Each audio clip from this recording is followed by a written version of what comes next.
ابھی کچھ دنوں پہلے میں میڈیا پہ اس پہ بات بھی کر رہا تھا، ہو سکتا ہے کہ آپ تک بعد میں یہ بات پہنچ بھی جائے کہ حتیٰ بی بی فاطمہ بنت اسد کے لیے مجھ سے سوال کیا گیا، کیونکہ 7 رمضان المبارک ایک روایت کے مطابق بی بی کی وصال کی تاریخ ہے۔ یہاں دیوار ہے، یہ دیوار اچانک سے شق ہونے لگے تو ہم آگے بڑھیں گے یا پیچھے ہٹیں گے؟ فرار کی نہیں، حیدر کرار کی ماں تھیں۔ ابن عباس سے روایت ہے، تذکرۃ الخواص میں ابن جوزی نے لکھا ہے، میرے مسلک کی کتاب نہیں ہے، یہ جا کر دیکھ لیجیے گا، اس میں جلد نمبر 6 میں یہ بات ہے یا نہیں ہے، کہ ابن عباس کہتے ہیں سورہ ممتحنہ کی آیت نمبر 12 نازل ہوئی تھی بی بی فاطمہ بنت اسد کی شان میں۔ یہ کم سنا ہوگا شاید آپ نے کہ بی بی فاطمہ بنت اسد کی شان میں کون سی آیت نازل ہوئی ہے۔ سورہ ممتحنہ وہ سورہ قرآن کا، رمضان المبارک کا مہینہ ربیع القرآن، سورہ ممتحنہ قرآن کا وہ سورہ ہے کہ جس کی ہر آیت میں لفظ اللہ ہے، لفظ اللہ ہر آیت میں، وہ واحد سورہ کہ جس کی ہر آیت میں لفظ اللہ ہے، وہ سورہ ممتحنہ ہے۔ اس کی آیت نمبر 12، یا ایھا النبی اذا جاءک المؤمنات، اے نبی جب آپ کے پاس مومن عورتیں آئیں، یہ فاطمہ بنت اسد کی شان میں، کہ وہ آپ پر بیعت کریں، آپ کے دین پر، اللہ یشرکن باللہ شیئا، کہ وہ شرک کو قبول نہیں کرتی، ولا یسرقن ولا یزنین، نہ ہی وہ فعل حرام کریں گی، نہ ہی وہ سرقہ اور چوری کریں گی، یعنی اپنے آپ کو تمام نجاستوں سے دور رکھیں گے۔ جب آپ کے پاس ایسی مومن عورتیں آئیں تو ان سے بیعت کو قبول کر لیجئے۔ یہ آیت فاطمہ بنت اسد کی شان میں نازل ہوئی، ابن عباس سے روایت ہے۔ اچھا، علی کی والدہ کے لیے قرآن میں آیت ہے سورہ ممتحنہ میں، علی کے والد کے لیے بھی قرآن میں آیت ہے، الم یجدک یتیما فآویٰ، اے مصطفیٰ آپ یتیم تھے تو میں نے آپ کو پالا۔ میں پالا ابو طالب نے ہے، اللہ کہہ رہا ہے میں نے پالا۔ کیا خلوص ہوگا ابو طالب علیہ السلام نے جیسے حضور مکرم کو پالا۔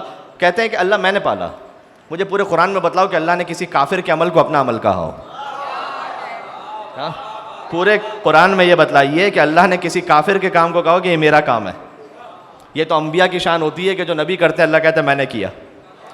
ہم سے ایمان ابو طالب پہ کیا بات کرتے ہو، ہم سے عصمت ابو طالب پہ بات کرو۔ ابو طالب علیہ السلام کی شان میں آیت ہے قرآن میں، الم یجدک یتیما فآویٰ، تو علی کے باپ کے لیے بھی قرآن میں آیت ہے، علی کی ماں کے لیے بھی قرآن میں آیت ہے۔ میں علی کی بات نہیں کر رہا، میں علی کے ماں باپ کی بات کر رہا ہوں، ساتھ رہیے گا میرے۔ علی کے باپ کے لیے بھی قرآن میں آیت ہے، علی کی ماں کے لیے بھی قرآن میں آیت ہے۔ تو ہے کوئی اور کہ جن کے ماں باپ کے لیے قرآن میں آیت آئی ہو؟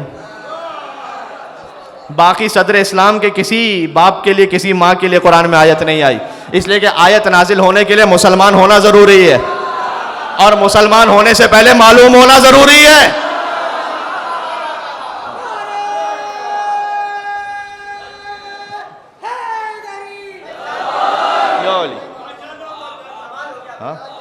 مجھے بتلائیے کیا آیت ہے؟ صرف علی کے والدین کے لیے قرآن میں آیت ہے، الم یجدک یتیما فآویٰ، آپ یتیم تھے میں نے پالا، ووجدک ضالا فہدیٰ، آپ جب سفر میں ہوتے تھے تو ہم نے آپ کی ہدایت کا اہتمام کیا، ووجدک عائلا فاغنیٰ، آپ تنگ دست تھے میں نے غنی بنایا، غنی بنایا حضرت خدیجہ کے مال سے۔ یہ سب کچھ ہے نا، میں نے کہا نا، خدیجہ سلام اللہ علیہا، ان کے شوہر، ان کی بیٹی، ان کا داماد اور ان کے نواسے، پورا دین یہ ہے۔ اس لیے اہل بیت نے ہمیشہ یاد رکھا بی بی خدیجہ کے احسانات کو۔ مجھے شروع کیجیے آپ زیارت وارثہ سے، آج شب جمعہ ہے نا، زیارت وارثہ میں جہاں انبیاء کا ذکر ہے اور پھر معصوم ہستیوں کا ذکر ہے، وہاں حسین کو سلام ہے حضرت خدیجہ کی نسبت سے۔ یہ امام معصوم کی تعلیم کردہ زیارت ہے۔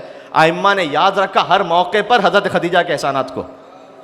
زیارت وارثہ، السلام علیک یا وارث آدم صفوت اللہ، یا وارث نوح نبی اللہ، یا وارث ابراہیم خلیل اللہ، یا وارث موسیٰ کلیم اللہ، یا وارث عیسیٰ روح اللہ، یا وارث محمد حبیب اللہ، یا وارث علی امیر المومنین ولی اللہ، السلام علیک اپنا محمد المصطفیٰ، السلام علیک اپنا علی المرتضیٰ، السلام علیک اپنا فاطمہ الزہرا، السلام علیک اپنا خدیجہ الکبریٰ۔ حسین پر سلام ہے بی بی خدیجہ کبریٰ سلام اللہ علیہ کی نسبت سے۔ دعائے ندبہ کو دیکھ لیجئے، امام زمانہ علیہ السلام کا ذکر ہے بی بی خدیجہ الکبریٰ کی نسبت سے۔ دعائے ندبہ میں مولا سجاد علیہ السلام کا خطبہ دربار یزید میں بی بی خدیجہ الکبریٰ کا ذکر فرمایا۔ وہاں پر اہل بیت نے کون سا ایسا موقع ہے کہ جہاں حضرت خدیجہ کو یاد نہ کیا ہو؟ جب شروع کیا میرے مولا نے خطبہ، اوتینا ستا وفضلنا بسبع، اللہ نے ہمیں 6 فضائل عطا کیے ہیں اور 7 وہ ہستیاں ہمارے خاندان میں رکھی ہیں جو کسی خاندان میں نہیں ہیں۔ اوتینا الحلم، العلم، الحلم والسماحہ والفصاحہ والمحبہ فی قلوب المؤمنین، یہ میں امام سجاد کا خطبہ پڑھ رہا ہوں۔ اللہ نے ہمیں علم عطا کیا، ہم اہل بیت کو علم کے ساتھ حلم بھی عطا کیا، برداشت، صبر۔ اوتینا العلم والحلم والفصاحہ، فصاحت و بلاغت عطا کی، والشجاع، شجاعت، ہاتھوں میں ہتھکڑیاں پیروں میں بیڑیاں، تو یہ نہ سمجھنا کہ شجاعت کی کوئی کمی ہے. وارث زور حیدر قرار ہے, جو اللہ کی مصلحت ہے کہ اس وقت میں زنجیروں میں ہوں. سجاد اسیر جور ہوئے, افسوس کسی نے یہ نہ کہا یہ پاؤں ستون کعبہ ہیں, زنجیر کسے پہناتے ہو, ان قدموں کے صدقے میں تو کعبہ باقی ہے. والمحبہ فی قلوب المومنین, کیا خوبصورت فقرہ امام سجاد علیہ السلام نے ارشاد فرمایا, اللہ نے ہمیں عطا کیا ہے کہ مومنوں کے دلوں میں ہماری محبت کو رکھا ہے. یعنی امام علیہ السلام اپنے فضائل میں علم, حلم, فصاحت, بلاغت, شجاعت, سخاوت, اور آپ کے دل میں جو محبت ہے وہ امام نے وہاں اس خطبے میں یاد کیا اسے, کہ اللہ نے مومنوں کے دلوں میں ہماری محبت کو رکھا ہے. یعنی اے یزید تو کچھ کر لے, تو مومنوں کے دلوں سے ہماری محبت کو نکال نہیں سکتا.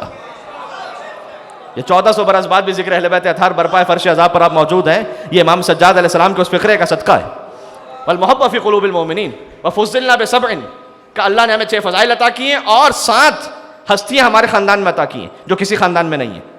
من النبی المختار, نبی مختار ہم میں سے ہیں. ومن الصدیق, صدیق اکبر علی بن ابی طالب ہم میں سے ہیں. یہ فقرہ پہنچ گیا, میں نے کیا عرض کیا؟ ہاں, صدیق اکبر علی بن ابی طالب. جی, صدیق اکبر وہ لقب ہے کہ جو رسول اللہ نے مولا علی کو عطا فرمایا تھا. جو مباہلہ کے میدان میں اللہ کی توحید کا گواہ بن کر چلا ہو, اس سے بڑھ کر کون صدیق ہوگا؟